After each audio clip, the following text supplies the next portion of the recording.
আমাৰ এই গীতটি বৰ সুন্দৰভাৱে সুৰ আৰু কথাৰে তেওঁ জুবিন দাক কণ্ঠদান কৰাইছিলে। যোৰহাটৰ এজন বিশিষ্ট সন্তান, সুসন্তান যোৰহাটৰ আৰেফ আকাশ দাই। আৰু আৰেফ আকাশ দাই কথাৰ সুৰেৰে ৰচিত মই নথকাৰ গীতটি আমাৰ জুবিন দাই কণ্ঠদান কৰিছিলে। অকণমান চেষ্টা কৰোঁ সেই গীতটি গাবলৈকে।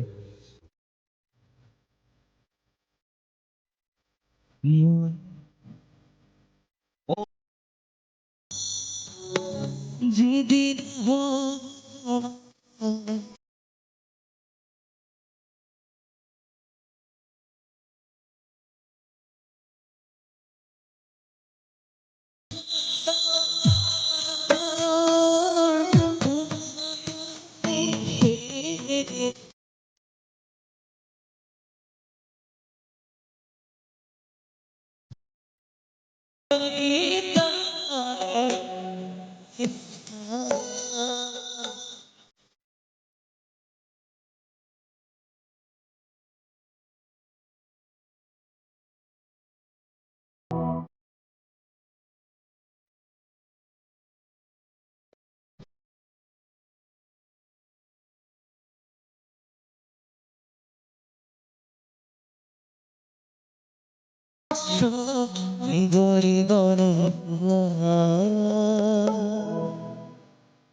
আকাশৰ মাজত আৰু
ধন্যবাদ, জয় জুবিন দা।